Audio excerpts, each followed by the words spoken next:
मैं आपको बताती हूँ हमारी जो फील्ड है ना IM, उसके बारे में एक मिथ है कि जिसको मैकेनिकल नहीं मिलती ना वो IM में आ जाता है। तो आधे लोगों को समझ ही नहीं आता नाम, आधा वो इंडस्ट्रियल सुन के अच्छा ओके। इसी तरह हमारी एक वो ओरिएंटेशन में ही एक बच्चा आया हुआ था कोई फर्स्ट ईयर का, तो उसने मुझसे पूछा कि मैं यहाँ पे NED में आके इंडस्ट्रियल मैन्युफैक्चरिंग क्यों करूँ, दाऊद से इंडस्ट्रियल क्यों ना कर लूँ ना। हम इंटर्नशिप कर रहे थे तो हमसे वो पूछते थे कि ना आप सजेशंस दें कि हम क्या इम्प्रूवमेंट कर सकते हैं। तो हम बड़े से ना एंथुजियाज्म के साथ हम जाते थे कि भाई हमने ये पढ़ा है, ये वाला टूल अप्लाई करते हैं यहाँ पर ना। मैं आई और मैं डायरेक्टली LPS के स्टॉल पर गई और मैंने बोला मेरा नाम लिख दो। क्या मुश्किलात आई बादे नौबहार एग्जीक्यूट करवाने में नशरा सिद्दीकी। अस्सलाम वालेकुम, welcome back to another episode of casual गुफ्तगू। This is your host Hussain Raza. जब कभी भी हम इंजीनियरिंग फील्ड्स के बारे में बात करते हैं तो यूजुअली हमारे जहन में 3-4 जो इंजीनियरिंग की मशहूर फील्ड्स हैं उनके नाम आते हैं, जैसे सिविल इंजीनियर, इलेक्ट्रिकल इंजीनियर या मैकेनिकल इंजीनियर। अब ये इंजीनियर्स डिफरेंट इंडस्ट्रीज़ में अपनी स्किल्ड के हिसाब से काम करते हैं, लेकिन उन इंडस्ट्रीज़ की जो मशीनरी है या फिर उनका जो इक्विपमेंट है वो मैन्युफैक्चर या फिर वो डिज़ाइन कौन लोग करते हैं और इनका जो प्रोडक्ट होता है उसकी सप्लाई चेन कौन देख रहा होता है, इन सब कामों के लिए इंडस्ट्रियल मैन्युफैक्चरिंग इंजीनियर्स होते हैं।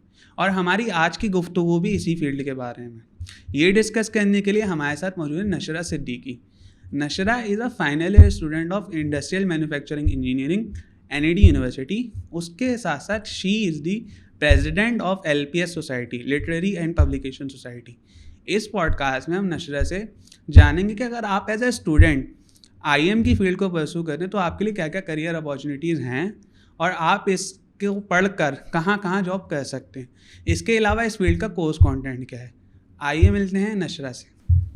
अस्सलाम वालेकुम। अस्सलाम। Nashra Siddiqui, thank you so much coming to the podcast. और सबसे पहले मुझे आप ये बताएं कि भाई क्या चल रहा है आपका miss president of LPS society, क्या चल रहा है? चल तो बहुत कुछ रहा है अभी, बड़ी फास्ट पेस ही चल रही हैं चीज़ें, क्योंकि अभी फाइनल ईयर भी स्टार्ट हो गया है तो उसकी भी भाग दौड़ है, और फिर प्रेसिडेंटशिप में भी अब नया नया था, काफ़ी सारी चीज़ें नई नई थी, लेकिन बस थोड़ा भाग रहा है, थोड़ा टाइम भाग रहा है, क्योंकि हमारा ये फॉल सेमेस्टर है ना, थोड़ा स्पीड अप हुआ फॉल वाला सेमेस्टर बहुत तेज गुजरा, तो अब ऐसा लग रहा है टाइम निकल रहा है और बहुत सारी चीज़ें करनी है, प्लान्स काफ़ी सारे हैं, तो बस अब तो अच्छा ट्राई कर रहे हैं कि मुझे ये बताएं आप नशरा के you are right now you are studying industrial manufacturing engineer. बिल्कुल, इसके बारे में हम बाद में बात करते हैं, लेकिन अगर मैं आपसे पूछूं कि आपकी जो इनिशियल एजुकेशन थी, लाइक आपने इंटरमीडिएट कहाँ से किया था, आपका कॉलेज क्या था और शुरू से आपको NED में आना था, इसका क्या सीन था, इसके बारे में बताएं। सही। अच्छा, मैंने बेसिकली OA लेवल्स किया हुआ है,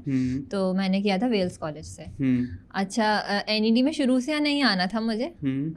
वो आपको पता है क्या होता है, जब स्कूल कॉलेज वाली एज चल रही होती है तो काफ़ी कन्फ्यूजन होती है, आप नहीं डिसाइड कर पा रहे होते, बहुत सारे दिमाग में प्लान्स चल रहे होते हैं, अच्छा ये भी करना है, ये भी करना है। तो मेरा भी वही वाला सिनारियो था, और थोड़ा थोड़ा बीच में वो वाला भी आया था कि भाई एयरफोर्स ज्वाइन करनी है। तो फिर उसके बाद वो तो पहले ऊपर गया, फिर वो वापस नीचे आ गया। नहीं भाई यहीं पे सही है। तो इस तरह से चलता रहा, फिर 2-3 और यूनिवर्सिटीज़ में भी अप्लाई किया था, लेकिन फिर एट द एंड NED में आ गए। तो आपका क्या कहते हैं वो बैकग्राउंड क्या था, कंप्यूटर साइंस का था या मेरा जी कंप्यूटर का था। मैंने A लेवल्स में 4 सब्जेक्ट्स लिए हुए थे, मैथ्स, केमिस्ट्री, फिजिक्स और कंप्यूटर्स। सही। तो मैं दोनों फील्ड्स ओपन रखी थी कि इंजीनियरिंग में या फिर CS में भी जाना पड़ा तो चले जाएंगे। सही है। अच्छा, फिर आपका A लेवल्स हो गया, देन NED में। तो NED में जब आपको एडमिशन लेना था तो कोई सर्टेन फील्ड माइंड में थी या फिर क्या, इसका क्या सीन था? आपने बोला था कि भाई इंडस्ट्रियल मैन्युफैक्चरिंग इंजीनियरिंग लगी या फिर कंप्यूटर साइंस या फिर सॉफ्टवेयर इंजीनियरिंग? सही। अच्छा, तो मैं आपको बताती हूँ हमारी जो फील्ड है ना IM, उसके बारे में एक मिथ है कि जिसको मैकेनिकल नहीं मिलती ना वो IM में आ जाता है। तो मेरे साथ भी कुछ ऐसे ही हुआ था, और मैं आपको बताती हूँ क्यों हुआ था। मुझे मैकेनिकल लेनी थी, लेकिन मैंने किया हुआ A लेवल्स, तो हमारा जो कोटा सिस्टम चलता है ना NED में, तो हमारे पास सीट्स बहुत कम होती हैं। मतलब कुछ डिपार्टमेंट्स में लिटरली सिर्फ 2 सीट्स होती हैं, मैकेनिकल में ऐसी 4 या 6 सीट्स थी आई गेस। तो वो सीट्स ख़त्म हो गई, तो बचा कुछ नहीं, तो इसलिए आ गया IM में। सही है। तो A लेवल्स वालों का एक सर्टेन कोटा होता है बिल्कुल हर फील्ड में। हर फील्ड में सही। तो किसी फील्ड में सिर्फ बिल्कुल 2-3 होते हैं, किसी में 6, किसी में 4 ऐसे, लेकिन बहुत कम। मतलब कंपेयर करें अगर आप इंटरमीडिएट से हो तो उनकी 250 सीट्स होंगी, 400 सीट्स होंगी, लेकिन ए लेवल वाले को वही 4-5 सीट्स ही मिलती हैं। सही है। तो मैकेनिकल में नहीं हो आपने बोला, इंडस्ट्रियल मैन्युफैक्चरिंग। सही है। अच्छा अब मुझे आप ये बताएं कि एनईडी यूनिवर्सिटी के बारे में आपने like is it a dream for you, like आपको एनईडी में ही जाना था, या फिर एक एनईडी के बारे में सुना हुआ भी होता है ना, एक मीम मशहूर होती है कि जब आपका एनईडी में एडमिशन हो जाता है, जब आप अपने ख़ानदान में आते हो तो आप ज़रा ना फ्लेक्स करने के लिए बोलते हो कि बेटा एनईडी में पढ़ रहे हैं। तो उसके बारे में बताएं, जब जो आपने एनईडी का परसेप्शन बनाया हुआ था, लाइक आपका फर्स्ट डे कैसा था ओरिएंटेशन के बाद, या फिर ओरिएंटेशन वाला दिन कैसा था, उसके बारे में बताएं। सही। अच्छा ड्रीम तो नहीं था मेरा एज सच, लेकिन मेरी बहन ने पढ़ा है यहाँ से। सही। तो मेरी बहन मुझसे 2 साल बड़ी है, और वो जिस वक्त मेरा एडमिशन हो रहा था, she was in 3rd year civil engineering किया ना।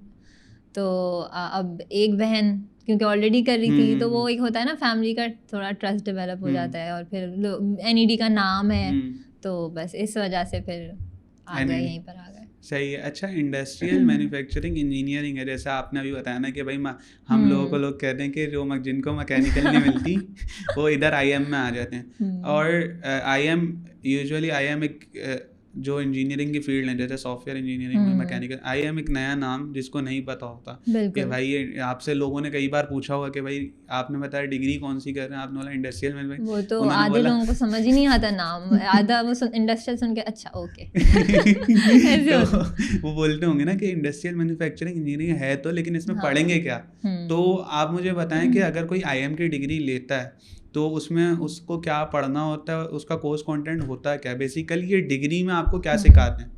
सही है।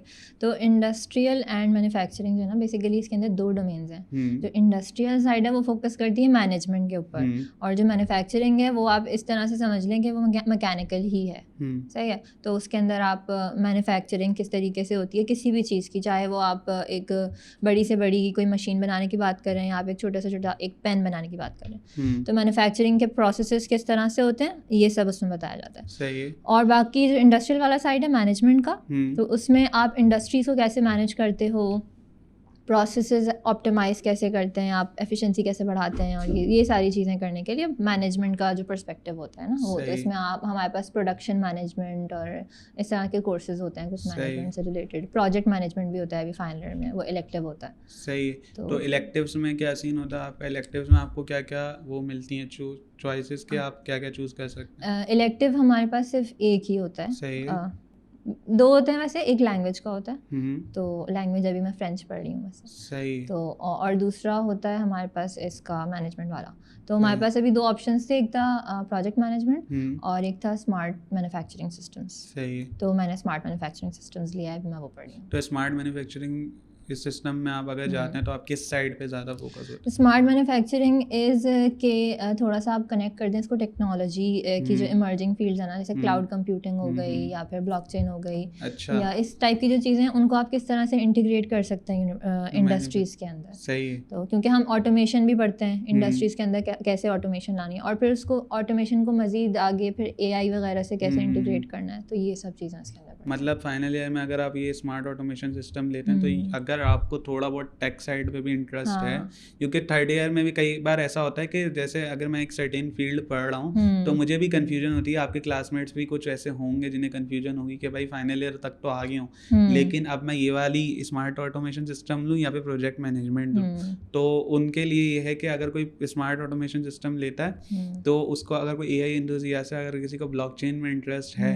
तो वो इस साइड चला जाए, टेक्निकल साइड पे। बिल्कुल ऐसा ही है, क्योंकि मेरा अपना भी इंटरेस्ट थोड़ा सा है कंप्यूटर्स की साइड पे। सही। तो मुझे मज़ा आता है इस सब्जेक्ट के अंदर। सही। अच्छा कोर्स कंटेंट की बात हो गई, जो सबसे इम्पोर्टेंट चीज़ होती है, जो कोई भी डिग्री आप चूज़ करते हो ना, एज ए इंटरमीडिएट स्टूडेंट, अगर मैं कोई फील्ड चूज़ कर रहा होता हूँ तो आपने भी कोई फील्ड चूज़ करी होगी, मैकेनिकल भी आपने डाली होगी, तो हम सोचते हैं कि यार इसका स्कोप क्या है, इसकी जॉब कहाँ लगेगी। तो इंडस्ट्रियल मैन्युफैक्चरिंग इंजीनियरिंग आपने एक तो बता दिया कि ये फील्ड है क्या।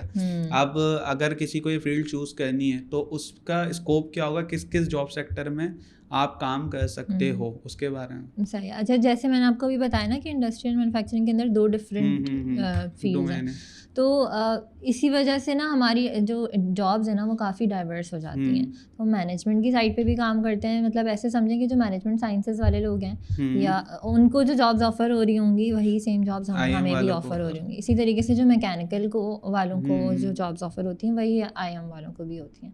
तो इस तरह से होता है। तो IM वालों को कभी कभी इस तरह से भी प्रेफरेंस कुछ जगहों पे मिल जाती है कि उनको, क्योंकि दोनों चीज़ों की नॉलेज होती है, टेक्निकलिटीज़ की भी और मैनेजमेंट की भी।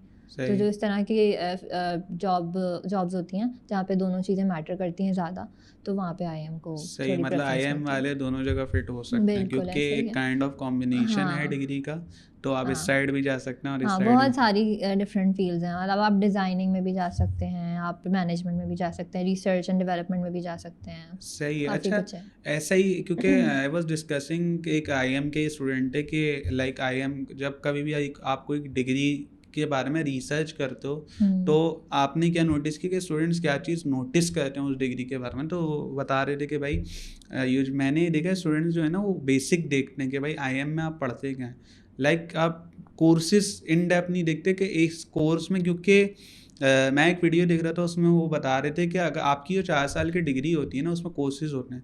लेट सपोज आपने एक सर्टेन कोर्स पढ़ा, अब उसमें आपका इंटरेस्ट डेवलप हो रहा है तो उसमें भी आप क्या कहते हैं मास्टर लेवल पे जा सकते हो। जैसे आपने IM की बात करी ना, ऐसा है कि आप स्मार्ट ऑटोमेशन सिस्टम में अभी आपने अगर एक ब्लॉकचेन का कोर्स पढ़ लिया, अब ब्लॉकचेन टेक्नोलॉजी बढ़ रही है तो आपका इंटरेस्ट ब्लॉकचेन की तरफ बढ़ रहा है तो आप उसमें एक्सपर्ट लेवल पे जा सकते हो। ऐसा है, बिल्कुल ऐसा ही है। सही। अच्छा, अगर मैं पूछूं कि IM में अगर NED में मैं आता हूँ तो इसमें इंटर्नशिप जो ड्यूरिंग दी ग्रेजुएशन आप यूनिवर्सिटी की जो जर्नी होती है उसमें आप इंटर्नशिप कहाँ कहाँ कर सकते हैं, उसके बारे में। अच्छा, इंटर्नशिप्स का भी यही है, जिस तरह से जॉब का मैंने आपको बताया उस तरह से इंटर्नशिप आप किसी भी इंडस्ट्री में कर सकते हैं। अगर आप बात करेंगे ना किसी और फील्ड की, फॉर एग्जांपल मैकेनिकल है या इलेक्ट्रिकल है, तो वो फोकस्ड होते हैं अपने ही डोमेन के अंदर ना, कि जो इंडस्ट्री उनकी फील्ड से रिलेटेड काम कर रही है, फॉर एग्जांपल स्टील मैन्युफैक्चरिंग कर रही है तो मैकेनिकल वाला वहीं पर जा रहा होगा। इस तरह से थोड़ा सा स्पेसिफाइड होता है।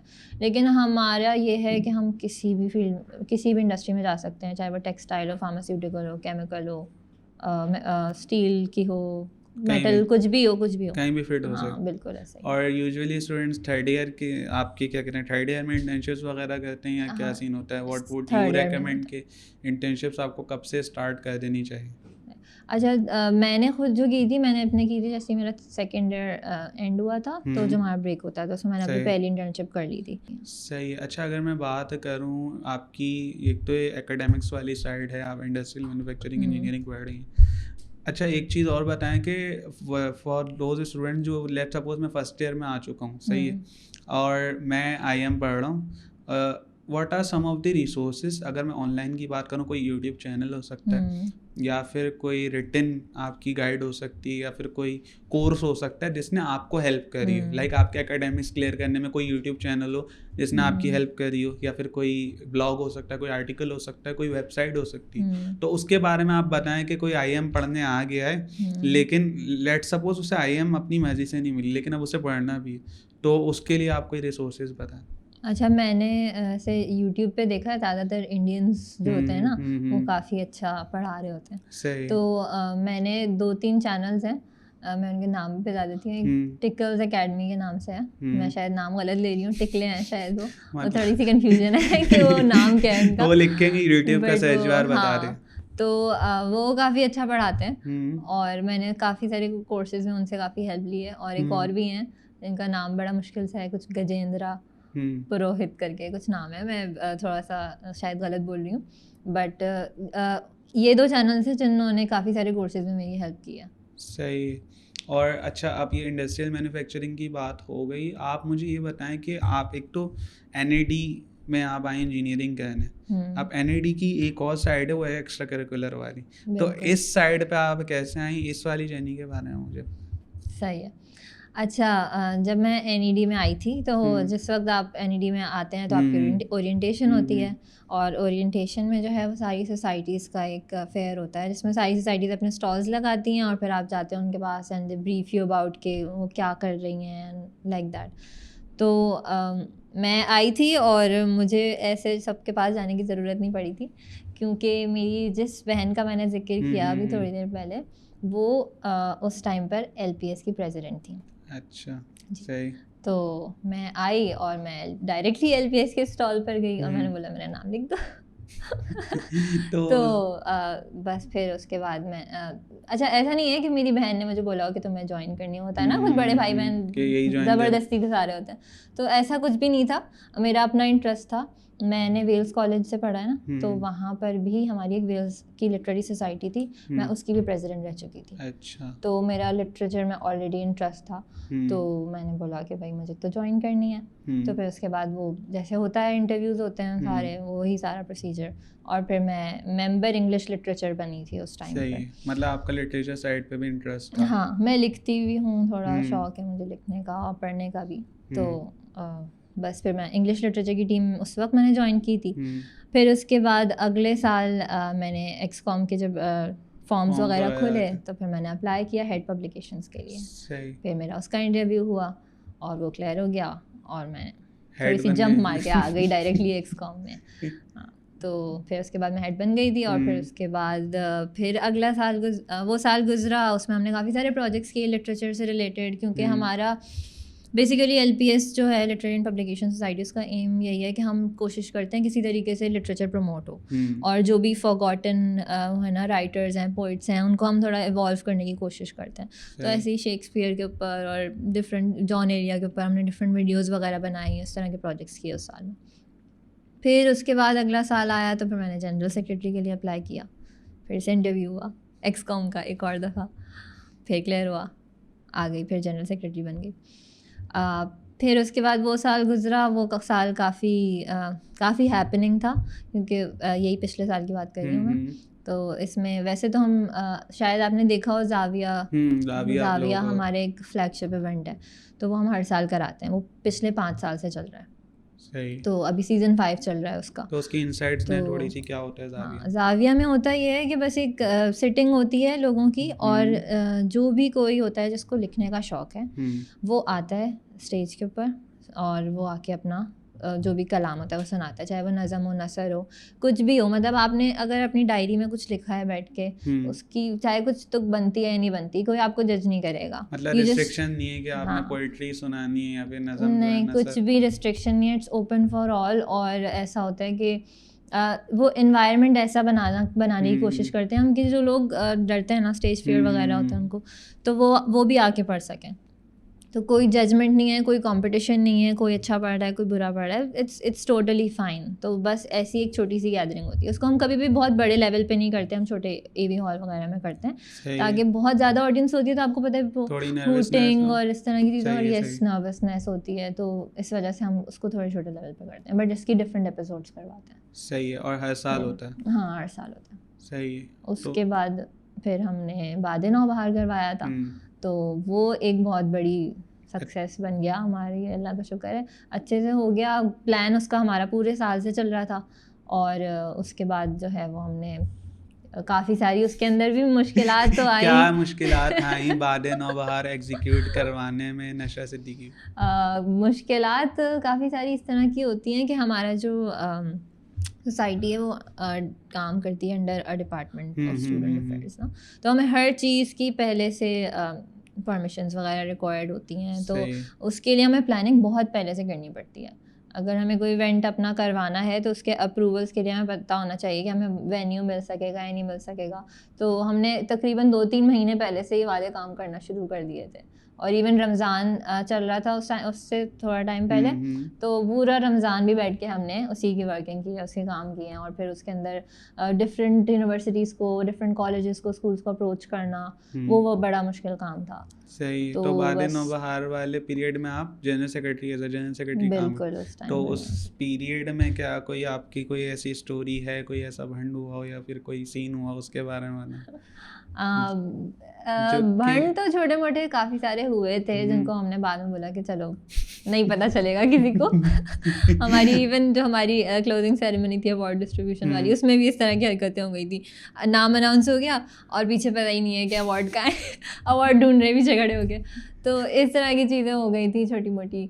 और बाकी यही कि हमने रजिस्ट्रेशंस के लिए भी पहले से डेस्क वगैरह लगा दी थी और पूरा हफ्ता हमने जो है वो रजिस्ट्रेशंस ली।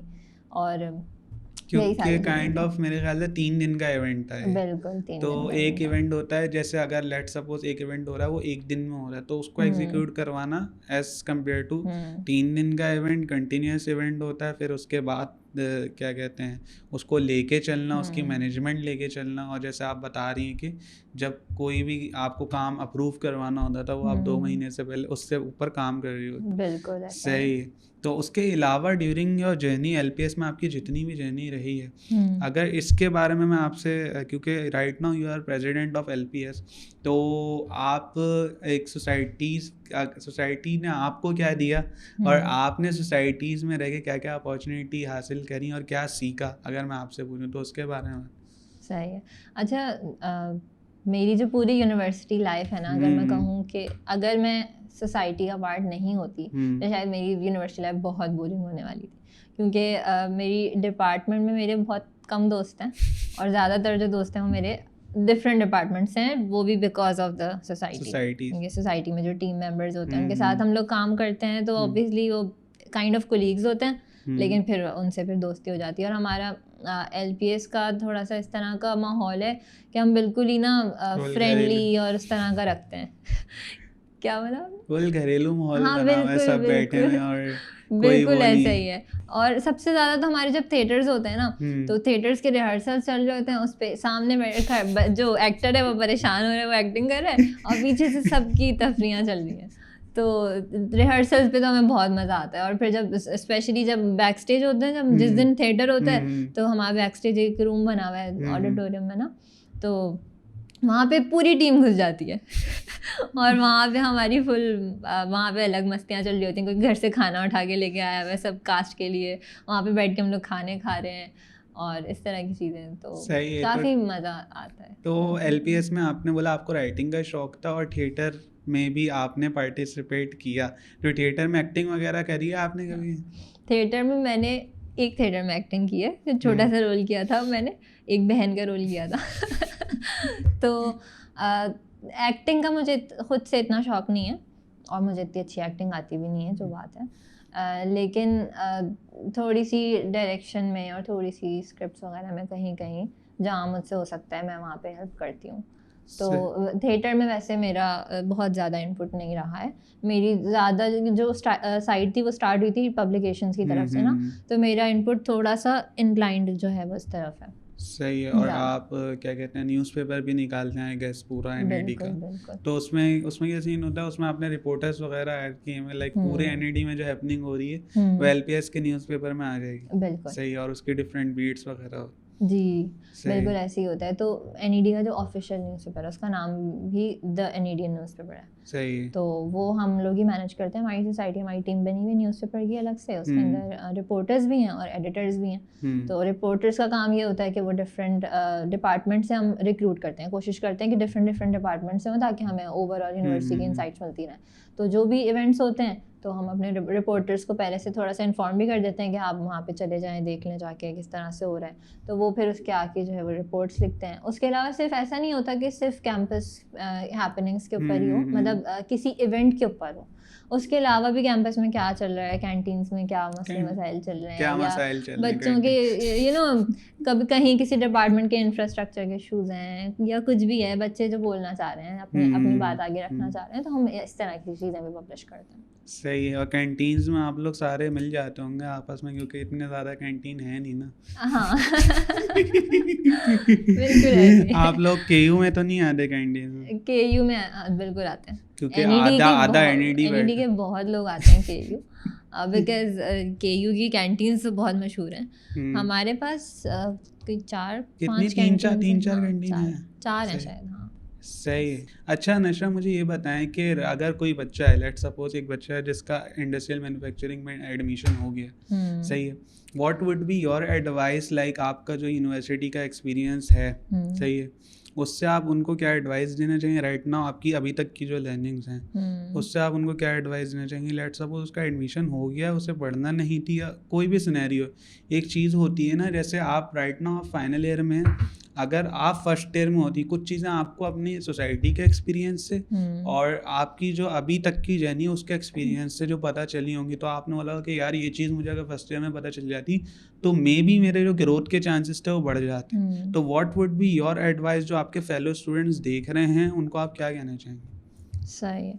अच्छा, यूनिवर्सिटी में मैं आपको बताऊं कि जब मैं आई थी तो मुझे आईएम का इतना ज़्यादा कुछ मुझे वो नहीं था, मेरी ड्रीम फील्ड नहीं थी। लेकिन जब मैंने पढ़ना शुरू किया तो अब जाके मुझे 3 साल पढ़ लिया है, तो अब मुझे आइडिया होता है कि आईएम जो है ना वो काफ़ी अच्छी फील्ड है इस तरीके से कि हमें, क्योंकि दोनों तरफ की इंसाइट्स मिली ना, तो अलग अलग आप डायमेंशन से पढ़ रहे हो चीज़ों को, और आपका पर्सपेक्टिव ब्रॉड हो जाता है उसकी वजह से, क्योंकि आप मैनेजमेंट भी देख रहे हो, आप पे टेक्निकलिटीज़ भी हर चीज़ देख रहे हो। और हमें मतलब स्टार्टिंग में फर्स्ट ईयर में तो हमारी कारपेंट्री की वर्कशॉप्स होती हैं, हम लकड़ी काट रहे होते हैं और हम मशीनिंग कर रहे होते हैं तो ये सारे काम हम कर रहे होते हैं, तो वेल्डिंग भी की है हमने। अच्छा। हाँ, तो ये सारी चीज़ें हमें सिखाई जाती हैं।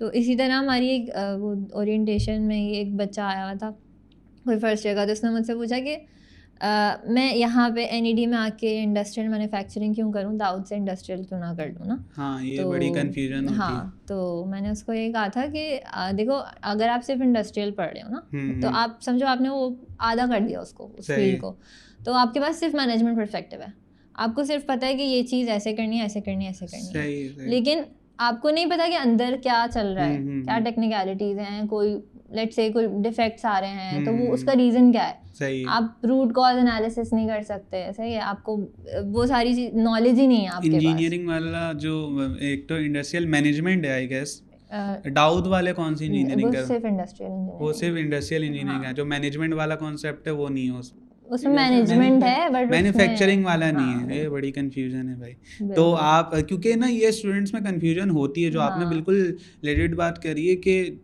जैसे अगर मैं एडमिशन ले रहा होता हूँ ना, हम लोग तो कंपैरिजन ड्रॉ करते हैं कि भाई देखो मुझे यहाँ भी फील्ड मिल रही है और मुझे एनईडी में मैकेनिकल लेनी थी लेकिन अब मुझे आईएम मिल रही है, तो ऐसे बहुत सारी क्वेरीज आती हैं कि मैं एनईडी में जाऊँ या फिर दाऊद में जाऊँ। तो उसमें आप क्या कह रही थी आप, कि आप अगर एनईडी में आते तो आपको ये एक अपर एज मिल जाएगा ना आपको, कि आपको टेक्निकलिटीज़ का भी पता है, तो आप ज़्यादा अच्छे से चीज़ों को मैनेज कर सकते हो, नोइंग के मेरे इस एक्शन से ऑन द ग्राउंड क्या क्या कॉन्सिक्वेंसेस उसके हो सकते हैं। You have a better understanding of things ना, कि आपको पता है कि भाई मैं अगर मैनेजमेंट पर्सपेक्टिव से एक चीज़ चेंज कर रही हूँ, मैं कहीं का कोई एक मशीन लेआउट चेंज कर रही हूँ फॉर एग्जांपल, ये हमारा काम जो होता है इस तरह का होता है कि हम देखते हैं कि इंडस्ट्री का लेआउट किस तरीके का होना चाहिए, एक एग्जांपल दे रही हूँ। तो अगर आप उसको चेंज करते हैं तो उससे क्या क्या इफेक्ट आ रहे हैं, आपके मैन्युफैक्चरिंग प्रोसेसेस किस तरह से डिस्टर्ब हो रहे हैं, यू नो दैट बेटर। सही। अगर आपने वो चीज़ सारी प्रोसेसेस नहीं पढ़े हुए तो यू डोंट नो कि आप क्या इम्पैक्ट आ सकता है उस एक्शन की वजह से। सही है। अच्छा एक चीज़ मुझे थोड़ा बताएं आपके, एक तो पता चल गई ना कि आप इंडस्ट्रियल मैन्युफैक्चरिंग इंजीनियरिंग में पढ़ते ही हैं, अगर मैं बात करूं कि आप किस लाइक, ताकि एक बच्चे को ये भी पता चल जाए कि यार अगर मैं आईएम पढ़ता हूँ तो मैं इस पोजीशन पे काम कर सकता हूँ, लाइक मेरा एक्चुअल काम क्या होता है, जैसे आपने अभी बोला ना, तो अगर लेट सपोज एक एग्जांपल लेके चलते हैं, मैंने आईएम से ग्रेजुएशन कर लिया, अब मेरी जॉब कहाँ कहाँ लग सकती है, उसके अगर आप थोड़ा सा डिटेल में बनाना चाहें। सही है। अच्छा, तो प्रोडक्शन इंजीनियर्स होते हैं, सही है, आपके पास इंडस्ट्रियल इंजीनियर्स होते हैं। प्रोडक्शन इंजीनियर का क्या काम है? प्रोडक्शन इंजीनियर का ये काम होता है कि जितनी भी प्रोडक्शन चल रही है एक इंडस्ट्री के अंदर, वो डिफरेंट यूनिट्स वाइज भी डिवाइडेड होती है, फ्लोर वाइज भी डिवाइडेड होती है, तो आपके अंडर जितना भी एरिया है उसकी सारी प्रोडक्शन को आपने मैनेज करना है। प्रोडक्शन इंजीनियर जो है उसको आपने मैनेज करना है कि भाई यहाँ पे मुझे फॉर एग्जांपल आपका टारगेट है कि यहाँ से जो है वो एक दिन में, हाँ फॉर एग्जांपल 1500 पीसेस बन के निकलने चाहिए, और अगर वो at the end of the day 1500 नहीं आते तो that's your fault, production engineer. Exactly. और किस तरीके से उसकी एफिशिएंसी बढ़ानी है, किस तरह से आप कम टाइम में ज़्यादा प्रोडक्ट्स निकाल सकते हो, ये वाली इस तरह की चीज़ें प्रोडक्शन इंजीनियर का काम होता है। सही। उसके अलावा फिर आप चले जाते हो लेट्स से ऑपरेशंस रिसर्च के ऊपर। तो ऑपरेशंस रिसर्च जो होता है वो यही होता है कि आप किस तरह से सारे ऑपरेशंस चल रहे हैं, चाहे वो प्रोसेस वाइज हों कि जो कि मैन्युफैक्चरिंग में पार्ट प्ले कर रहे होते हैं, जैसे कि फॉर एग्जांपल कोई मशीनिंग ऑपरेशन है तो ये अलग होता है, और एक सर्विस सेक्टर वाले और मैनेजमेंट वाले अलग ऑपरेशंस होते हैं ना, तो वो सारे आप उनकी एक कंबाइंड एक रिसर्च होती है। सही। तो आपको किन प्रोसेसेस को प्रायोरिटाइज करना है, किन को पीछे रखना है, और वो सारी एक रिसर्च होती है। तो ऑपरेशन रिसर्च हमारा एक कोर्स भी है और आप उसके अंदर लाइक जॉब भी कर सकते हो। सही। और अगर निशा मैं बात करूँ कि आप IIM पढ़ रहे हैं, लेट्स सपोज आप IIM पढ़ रहे हैं, और अगर इसकी पोस्ट ग्रेजुएट लेवल में बात करूँ, क्योंकि आजकल बड़ा कंसेप्ट है ना कि यार मुझे बाहर निकलना है, सही है, स्कॉलरशिप मिल जाए या फिर, तो अगर मैं इंटरनेशनली वो बात करूं कि मैंने ग्रेजुएट कर लिया, इंटरनेशनली इसका क्या स्कोप है, मैं आगे इस फील्ड में परसू कर सकता हूं, या इसकी क्या करियर अपॉर्चुनिटीज़ हैं, इसके बारे में। अच्छा, एक चीज़ मैं मेंशन करना भूल गई, जॉब्स का आपने पूछा था, सप्लाई चेन। सप्लाई चेन भी पढ़ते हैं हम, अभी पढ़ रहे हैं करंटली। तो सप्लाई चेन के अंदर मास्टर्स काफ़ी सारे लोग इसकी तरफ जाते हैं। बहुत सारे लोग इंडस्ट्रियल एंड मैन्युफैक्चरिंग इंजीनियरिंग के बाद MBA भी कर रहे होते हैं, बिकॉज वही, क्योंकि हमने मैनेजमेंट का पढ़ा हुआ है, बेसिक्स वगैरह पढ़ी नहीं है, तो वी नो कि आगे जो है वो किस तरह से आप मज़ीद बिजनेस की साइड जा सकते हो। फिर आप कोर कोर्सेज भी कर सकते हो, लाइक आप मैकेनिकल साइड भी जा सकते हैं आफ्टर दिस। सही। तो काफ़ी सारे डिफरेंट ऑप्शन। और इससे रेलेवेंट अगर कोई ऐसा कोर्स है या कोई ऐसी स्किल है जो आप सीख सकते हो जो कि आपकी डिग्री में हेल्प करेगी, लाइक कोर्सेज होते हैं ना ऑनलाइन, ऐसा कोई कोर्स है जो आपने सुना हो या फिर आपने किया हो, लाइक आपके सीनियर्स आपको रेकमेंड करते हो कि यार लेट्स सपोज सिविल इंजीनियरिंग में होता है ना, वो बोलते हैं कि यार मुझे ये सॉफ्टवेयर BIM अगर चलाना आ गया, तो ऐसा होता है कि आप एक स्किल्ड माने, आप स्किल्ड इंजीनियर माने। तो अगर मैं IIM की बात करूँ, तो ऐसी कोई स्किल है, सर्टेन स्किल है या कोई कोर्स है जो आप रेकमेंड करेंगे कि यार ड्यूरिंग आप जब पढ़ भी रहे हैं उसके साथ साथ आप अगर ये ऑनलाइन कोर्स कर लेते हैं तो ये आपकी क्रेडिबिलिटी में इजाफा कर देगा, तो इसके बारे में ऐसा कोई कोर्स है? बिल्कुल, वो काफ़ी सारे कोर्सेज हैं हमारे पास जो काम होता है, क्वालिटी का भी काम होता है, क्वालिटी कंट्रोल का ना, तो उसके टूल्स होते हैं, तो आप वो सीख सकते हो। 6 सिग्मा वगैरह के कोर्सेज कर सकते हो, लीन मैन्युफैक्चरिंग है, इसके कोर्सेज कर सकते हो। फिर उसके बाद आती है एक चीज़ ये कि दुनिया जो है वो सस्टेनेबल अप्रोच के ऊपर काफ़ी जा रही है ना, तो इसके अंदर आती है वेस्ट मैनेजमेंट वगैरह और इस तरह की चीज़ें, कि आप जो इंडस्ट्री है आप उसको इस तरह से डिज़ाइन करो कि आप कम से कम वेस्ट प्रोड्यूस करो, ज़ीरो वेस्ट की तरफ मूव करो। तो ज़ीरो वेस्ट सिस्टम के ऊपर भी जो है कोर्सेज किए जा सकते हैं। बाकी अभी हम जो स्मार्ट मैन्युफैक्चरिंग सिस्टम्स पढ़ रहे हैं उसके अंदर हम सिस्को के कर रहे हैं कोर्सेज, पाइथन सीख रहे हैं और इस तरह की चीज़ें हैं। सही है। और अगर मैं बात करूं कि जैसे आपने इंटर्नशिप्स करी हुई, आप, क्योंकि एक चीज़ होती है, एक तो चीज़ आप थ्योरेट सीखते हो, जैसे मैंने एक डिग्री पढ़ रहा हूँ, उसकी मैंने थ्योरी तो पढ़ ली, फिर जब आप उसको जाकर प्रैक्टिकली इम्प्लीमेंट करते हो तो उसमें कुछ ऐसी डायनामिक्स होती हैं, कुछ ऐसी चीज़ें होती हैं जो आप नहीं सीखते हो। तो अगर मैं आपसे पूछूं कि आपने इंटर्नशिप करी, तो what are some of the learnings जो आपने वहाँ से सीखी, आपके इंटर्नशिप के एक्सपीरियंस से आपने कुछ नया सीखा जो आप समझती हैं कि यार IIM का बच्चा या कोई भी स्टूडेंट है उसको ये बात पता होनी चाहिए?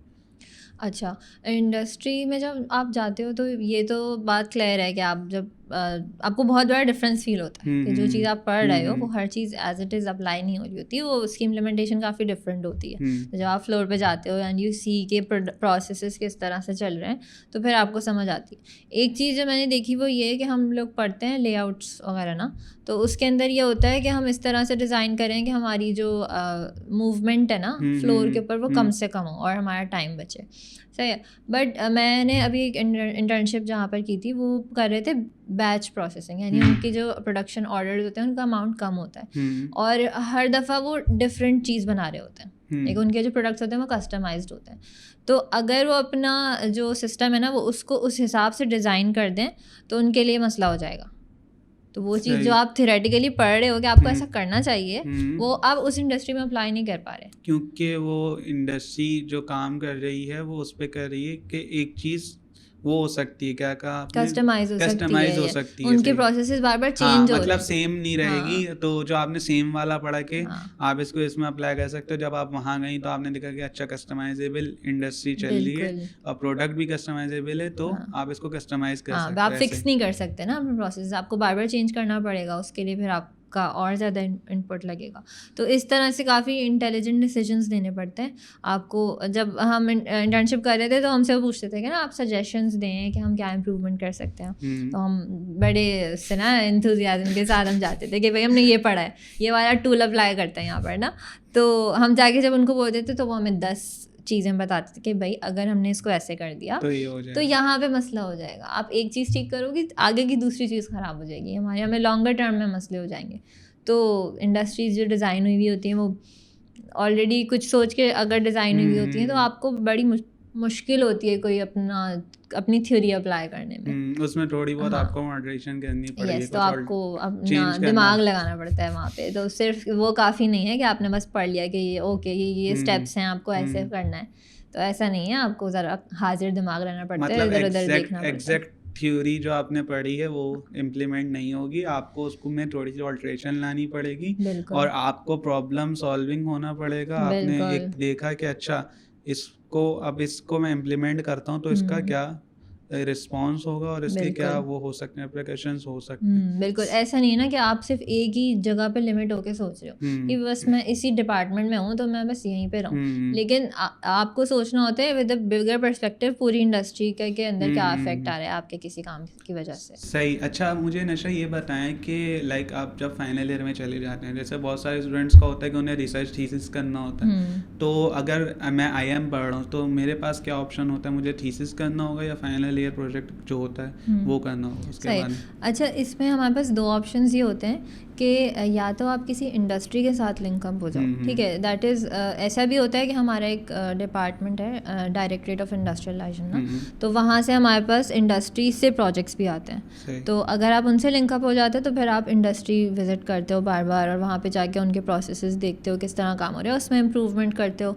जो भी उनके टारगेट्स होते हैं आपको वो अचीव करके देने होते हैं, पूरा साल उनके साथ काम करना होता है। तो this is one kind of approach. और दूसरी अप्रोच ये होती है कि आप अपना कोई आइडिया लेकर आओ और फिर आप उसके ऊपर काम करो, लाइक मैन्युफैक्चरिंग समथिंग। तो आप अपनी कोई फॉर एग्जांपल आप कोई रोबोट बना रहे हो या आप कोई डिवाइस बना रहे हो, कोई आप IoT वगैरह की इम्प्लीमेंटेशन करके कोई नई चीज़ बना रहे हो, कोई इनोवेटिव प्रोडक्ट बना रहे हो, तो इस तरह की चीज़ भी हो सकती है। तो फिर that is totally on you कि आप उसमें किस तरह से काम करें, उसमें फिर इंडस्ट्री की इन्वॉल्वमेंट नहीं होती। तो 2 चीज़ें हैं, या आपका इंटरेस्ट अगर मैन्युफैक्चरिंग साइड पर है तो आप वो ले लो, अगर आपका मैनेजमेंट वगैरह की तरफ इंटरेस्ट है तो आप इंडस्ट्रीज़ में जा सकते हो। सही। और अगर आपका अपना आइडिया है तो फिर आपको उस पर 100% खुद ही करना होगा। यस, एडवाइज़र होते हैं हमारे फैकल्टी एडवाइज़र जो होते हैं, तो उनके साथ मिलके उनसे आप अपना आइडिया डिस्कस करो। जो भी आपके डिपार्टमेंट के टीचर्स होते हैं उनके डिफरेंट इंटरेस्ट होते हैं, डिफरेंट PhDs किए हुए होते हैं उन्होंने, तो उनकी जो जिसकी डोमेन आपसे मैच कर रही है आप उसको अप्रोच करो और फिर उसके ऊपर वो आपकी हेल्प भी करते हैं उसके अंदर किस तरीके से काम करना है। और अगर इंडस्ट्री वाला कर रहे हो तो इंडस्ट्री प्रोफेशनल्स आपके साथ कनेक्ट होते हैं, बिल्कुल, और आप उनके साथ प्रॉपर्ली कनेक्ट होकर काम करते हो। बिल्कुल, आप जाते हैं, मतलब वीकली हमारा जो स्केड्यूल होता है ना यूनिवर्सिटी का वो इस तरह होता है कि हमारा फ्राइडे है अभी वो ऑफ होता है फॉर FIP, मतलब आप FIP के काम के लिए उसको स्पेसिफाई कर दो। तो every Friday you are visiting that industry और फिर आप वहाँ पे जाके सारी चीज़ें ऑब्जर्व करते हो और जो भी आपको चीज़ें देखनी होती हैं अपनी रिसर्च वगैरह के हवाले से तो आप उसके ऊपर काम करते हैं। सही है। अच्छा एक बात और मुझे बताएं कि अगर मैं बात करूं IIM की एलुमनाई सिस्टम की, लाइक आप लोगों का एलुमनाई कैसा है, लाइक आप लोग कनेक्टेड हैं, इसके बारे में मुझे बताएं। अच्छा, एलुमनाई सिस्टम हमारा ऐसा है कि हमारे कुछ ग्रुप्स बने हुए हैं जो कि हैं specifically for opportunities for jobs internships वगैरह।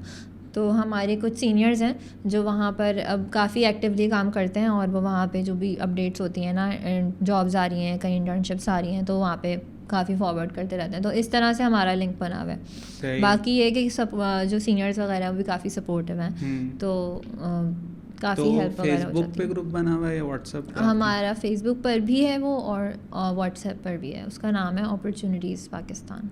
अपॉर्चुनिटीज पाकिस्तान आपके आईएम के एलुमनाई का ग्रुप है जी। तो इफ समवन इज उसमें स्टडीइंग वैसे डिफरेंट डिपार्टमेंट्स के लोग भी हैं, तो वहाँ पे जॉब्स जो आती हैं वो हर फील्ड की भी आ रही होती हैं, बट आईएम की भी काफ़ी सारी होती हैं। सही। अच्छा नशरा, इन दी एंड अगर मैं आपसे कहूँ कि what would be your ending remarks from your experience, like आपका जो यूनिवर्सिटी का एक्सपीरियंस है, आपका एलपीएस का जो एक्सपीरियंस है, तो उससे आप कुछ एंडिंग रिमार्क्स जो लोग के एपिसोड देख रहे हैं जो आईएम परसू करना चाहते हैं और थोड़ा बहुत कंफ्यूज है कि यार फील्ड सुनी नई फील्ड लग रही है, नाम पहली बार सुना है, तो उनको आप क्या what would be your advice? सही है। अच्छा, मैं अपने दोनों फैसलों पे खुश हूँ अल्हम्दुलिल्लाह, अपनी फील्ड के मुताबिक भी और अपनी सोसाइटी के हवाले से भी। तो मैं सबको यही कहूँगी कि आईएम के बारे में अगर कुछ लोग कंफ्यूज्ड हैं तो वो कंफ्यूज ना रहें, एक काफ़ी अच्छी फील्ड है, आपको बहुत सारे ऑप्शंस मिल जाते हैं, आपके पास बहुत सारे दरवाजे खुल जाते हैं आगे के लिए ना, आप किसी भी एक चीज़ के अंदर स्पेशलाइजेशन कर सकते हो, what ever is your interest. तो यही है कि ना हो कंफ्यूज और बिल्कुल आईएम ले लें। और दूसरी चीज़ ये कि सिर्फ पढ़ाई तक महदूद ना रहें और सोसाइटीज़ ज्वाइन करें, बिल्कुल करें, लेकिन थोड़ा सा वाइजली, थोड़ा सा देख कर कि आपका जो इंटरेस्ट है आप वहीं पर जा रहे हो। ऐसा ना हो कि आप बस चले गए हो for the sake of joining a society but you are not enjoying it, तो फिर कोई ड्रैग करने की ज़रूरत नहीं है। You should be there until you are enjoying what you are doing. तो एलपीएस में अगर कोई आएगा तो वो एंजॉय करेगा, इसकी गारंटी मिस प्रेसिडेंट दे रही है। बिल्कुल दे रही है। इनडायरेक्टली आपने ये कह दिया कि अगर सोसाइटी ज्वाइन करनी है तो एलपीएस। मैं बिल्कुल ये नहीं कह रही, क्योंकि हर किसी की डिफरेंट एक डोमेन होती है। तो हमारा बहुत सारे लोग होते हैं जो कहते हैं कि हमारा लिटरेचर में इंटरेस्ट ही नहीं है, तो हम एलपीएस में आगे क्या करें। तो ऐसा नहीं है कि किसी को फोर्स किया जा रहा है कि भाई आप एलपीएस में आ जाओ, सब फालतू में थोड़ी आ जाओ। लेकिन ये कि ऐसा नहीं है कि हम सिर्फ और सिर्फ लिटरेचर के ऊपर काम करते हैं। हमारी कोई 10 डोमेन्स हैं। तो हमारी मीडिया डोमेन भी है जिसको हम विजुअल्स एंड सिनेमैटिक्स कहते हैं, हमारी ग्राफिक्स की डोमेन भी है, और इवेंट मैनेजमेंट, प्रमोशंस वगैरह सब चीज़ें आती हैं। तो हर बंदे को कोई ना कोई इंटरेस्ट मिल ही जाता है। तो ये होता है कि आप वाइजली चूज करो कि आपको कहाँ जाना है। सही है। Nashra, thank you so much coming to the podcast, बहुत मज़ा आया आपसे बात करके। मुझे भी बहुत अच्छा लगा। Thank you so much. ये थी आज की कैजुअल गुफ्तगू। If you like this episode stay tuned for more.